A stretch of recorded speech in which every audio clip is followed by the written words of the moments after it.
All right, welcome back to the channel. On today's episode, we're going to be turning the rigid portable vac, or any shop vac for that matter, into a professional grade extractor with a commercial grade head on it, professional sprayer, all the right fittings. This thing works amazing. I got multiple uses on it already, and I'll tell you what, I'm super impressed. So if you're excited to see that, stick around and you won't be disappointed. Let's get after it. First things first, we got to open up the rigid portable vac, get the dry filter out, and put a wet filter in. We're going to be putting a lot of water through it, and we don't want to mess up our other filter. This one will definitely handle the wet beading a lot better. So we'll get that all buttoned up, put back together, and then we'll pretty much be done with the shop vac. That's pretty much the only mod we got to make to it.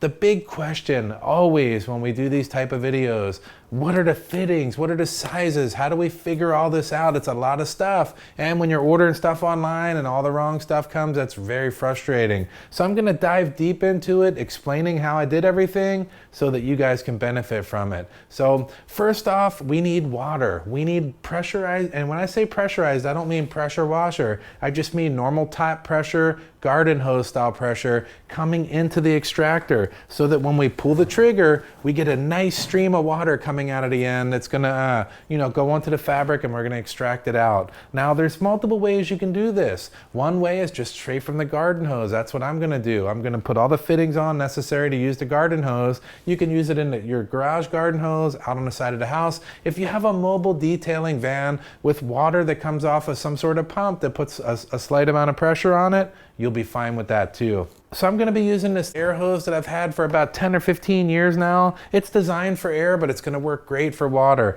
It has 1/4" national pipe threads on the end, and all my fittings are gonna be based on that. So the first fitting we're gonna use is a 1/4" quick disconnect. It mounts straight to the spray head right out of the box, so that's a good thing. We'll put some Teflon tape on. We'll screw the 1/4" national pipe thread fitting straight to the end of the air hose. We'll get some wrenches on there and get a nice, good, tight fit on it. You don't have to over crank it. This isn't highly pressurized water. We'll pull that sleeve down. That's a nice, clean fit. And it just snaps right on. How cool is that? Looks amazing too. And now pretty much on that end of the sprayer, it's done. The water's hooked up. But now we need to think about where we're getting the water from. This fitting here, it's a garden hose on one side and 1/4" national pipe threads on the other. We'll hit it with some Teflon tape, put enough layers on there where you're sure it's not gonna leak. Thread the fitting on. We'll put a wrench on it, and this one has an Allen head on the inside. No big deal, we'll tighten that down. Snug, pull the sleeve down, and again, a very professional look there. And we'll screw that onto the hose bib. Okay, so now we got water all the way from the hose bib all the way to the spray head, and I'll tell you what, it's working amazing, but that's only half the job. Now we need to get the rigid portable vac hose hooked up to the Mytee commercial grade extractor tool. Now, there's several types of hoses out there on the market. Now the way we determine this, we take the fitting off the end, put the tape measure down, and if you see 1.5 inches, it's an 1.5 inch hose. If you see 2 inches, it's a 2-inch hose. So for my setup, I have an 1.5 inch hose. So I'm gonna want an 1.5 inch threaded hose cuff and an 1.5 inch push sleeve on this side. Now, that's because the Mytee Upholstery Tool has an 1.5 inch push fitting on this side, and that's how it's gonna work. Okay, so we'll take off the original fitting. We'll put the new one on, push it down in there deep, and get into the threads, and it's a backwards thread pattern on this one. Then we'll lay the hose out, connect the 1/4" quick disconnect, put the 1.5 inch push fitting together, and we'll zip tie the hose so it's not just flopping all over the place.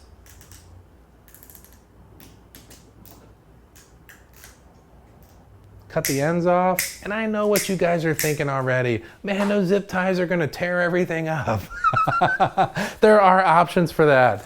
This is a good option. This is a hose sock. This is a 2-inch hose sock that's for my whole house vacuum, but something like this could go over top of the entire hose and the vac hose and the water hose and hide it nicely, and it would also hold everything together. You can use Velcro straps. You can even file down the rough edge on the zip tie so it's nice and smooth. You can get creative and do whichever way works for you. But you know what? That's everything done. The vacuum hose is hooked up, the water's hooked up. It's time to get out there and put this thing to the test. Now let's mix up some Carpet Bomber, my favorite carpet cleaner, and we'll do 3 ounces today mixed with 15 ounces of water. That's plenty for what we're trying to do. We'll put it in the IK sprayer, give it a few pumps, and spray it on the seat. We'll get some decent coverage on that, and we'll follow up with the drill brush. Everybody always says, oh, Jeremy, the drill brush does all the heavy lifting.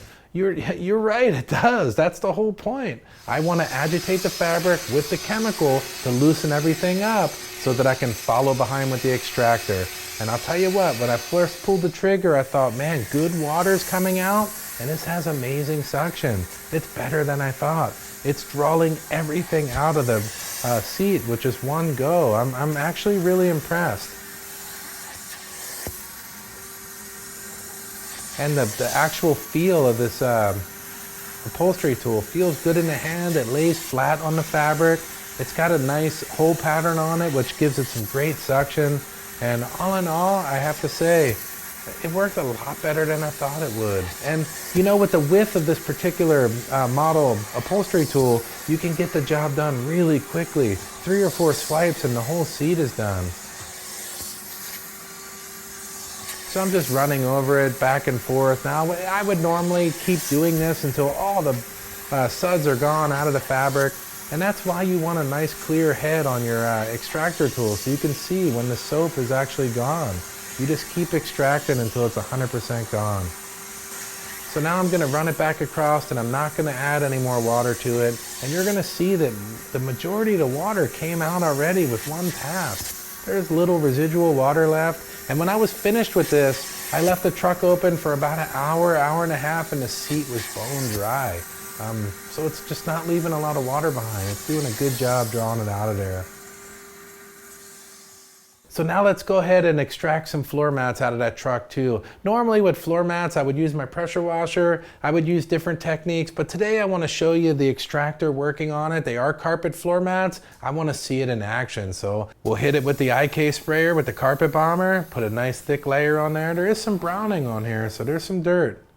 Follow up with the drill brush. Again, this is where all the heavy lifting happens. The chemical on the fabric, agitating with the brush, just loosens everything up. Then follow up with the extractor. Again, I'm just thoroughly impressed. I mean, the amount of suction coming out of this thing is pretty darn good. You can just see it just grabbing everything out of the fabric. And it looks as if there's not much dirt in it, but you'll be surprised later.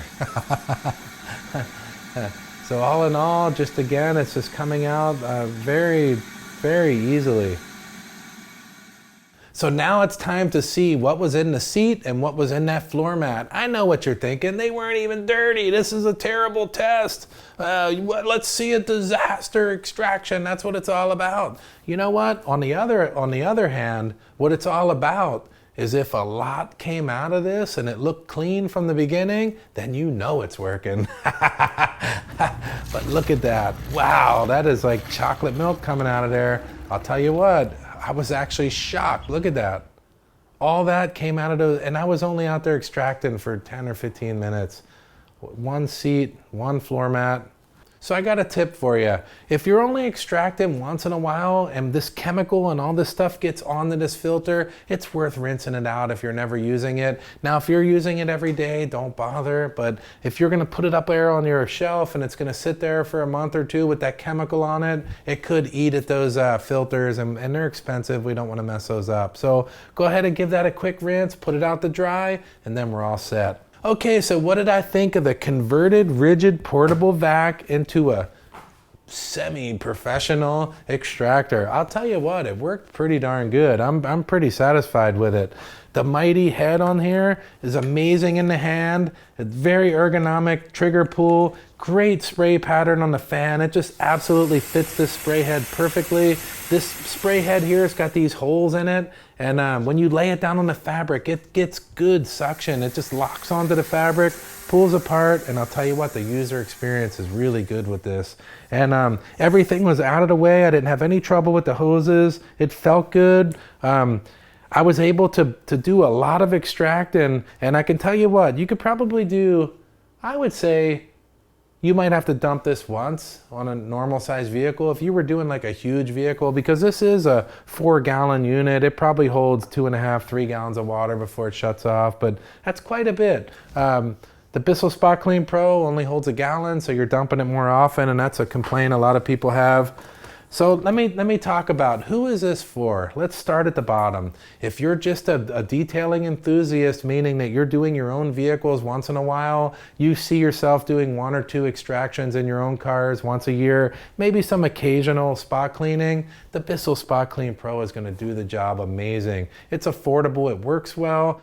Now let's go up a step. If you're going to be doing this more routinely, you start getting out of the Bissell Spot Clean Pro and you need to get into something with a little bit more durability. Now I've had this rigid portable vac now, I don't even know how many years. I want to say 7 to 10 years probably. And I'll tell you what, it still looks new, it still works new. I've used it like crazy. And the durability on this thing is insane, and it's economical too. So all this stuff can stay, and if I ever had to replace the unit, I could just unplug it, plug it into a brand new one, and be off to the races. So all the nice stuff is here to stay, and it's going to last many, many years. And the rigid's going to last those years too. And for most of you, you already have a shop vac, so we can just adapt it, make it work, and you're going to get those results that put you at the middle tier. Now, this gives you, I would say, medium to strong suction. Gets all the water out of the fabric. And like I said, when I did the mats and I did the seat, 1.5 hours later, they were dry. Everybody always asks, how long are they wet? How long are they wet? With the Bissell, they might stay wet a little bit longer. This one got enough out where they dried up really quickly. Now, there's always going to be the people that are professional detailers. If you're a pro, just don't waste any time with any of this stuff. Just get a commercial grade kit and don't look back. I'll leave links down in the description below. It's going to be heated water. It's going to have incredible suction, all commercial grade, a good warranty, the whole bit, and you'll never have to look back. But it is going to take up some shop space. It's a larger unit. It's expensive. So you really have to be using it quite a bit to get your money's worth out of that. So I find that this one is going to be that person that wants it to be a little bit stronger, a little bit more robust, a little bit more commercial than the Bissell, but you're not willing to go dump that $1,500+ because you just don't need it. That's who this is for. And all in all, I liked it. Leave some comments down below. Tell me what you thought about it. And while I'm thinking of it, I'll leave links to everything in the description in a logical order, starting with the spray head all the way through the whole system with a little description on what we're talking about throughout it. So when you order the products, you're going to know exactly what you're getting. There's not going to be any chance that you're going to end up with the wrong stuff. So that'll be easy for you too. And all in all, I had a good time testing the product. I'm going to keep this. I'm going to do some disaster extracting in the future. I'm going to keep working. Everything I see that looks terrible, I'm going to hit it with this thing and we're going to push it. We're going to push it to the max. So that's pretty much all I got today, guys. I hope you enjoyed it, and we'll see you on the next one. This is some good stuff right here. Oh, yeah. We'll see you on the next one.